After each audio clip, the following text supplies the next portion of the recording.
Nous sommes là ce soir pour rendre hommage à George Floyd, assassiné par un policier aux États-Unis et qui a suscité une émotion dans le monde entier.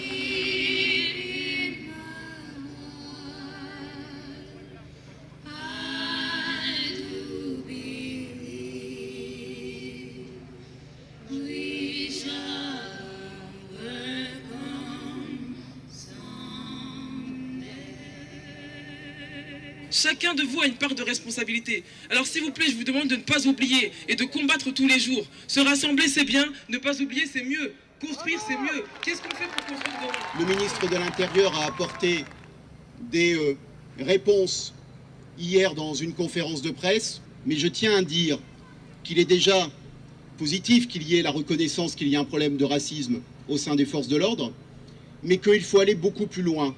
Il est normal pour les citoyens de demander que la police soit irréprochable. Il est normal pour les citoyens de se dire qu'ils doivent être considérés, traités à égale dignité.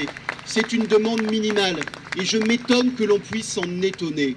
Eh bien, c'est ces exigences-là qu'il faut savoir remettre dans l'agenda public, dans l'agenda politique.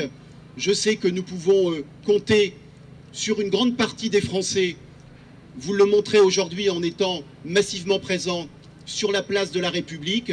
Je pense que les années qui viennent de s'écouler ont été très dures pour l'antiracisme, pour les mouvements en faveur de l'égalité. C'est parce que nous croyons en la police républicaine, qui a été notre honneur quand il s'agissait de nous protéger, notamment face aux terroristes, que nous ne pouvons accepter qu'elle soit gangrénée par des éléments qui ne sont pas punis. Alors, on est là, on était très nombreux ce soir, d'abord pour nous recueillir, bien entendu, et on était à l'unisson de millions de personnes dans le monde entier qui, à ce moment-là, se recueillaient tout simplement, mais aussi pour nous engager à ce que, ici, au quotidien, on n'accepte pas de nous retrouver un jour dans la situation des États-Unis.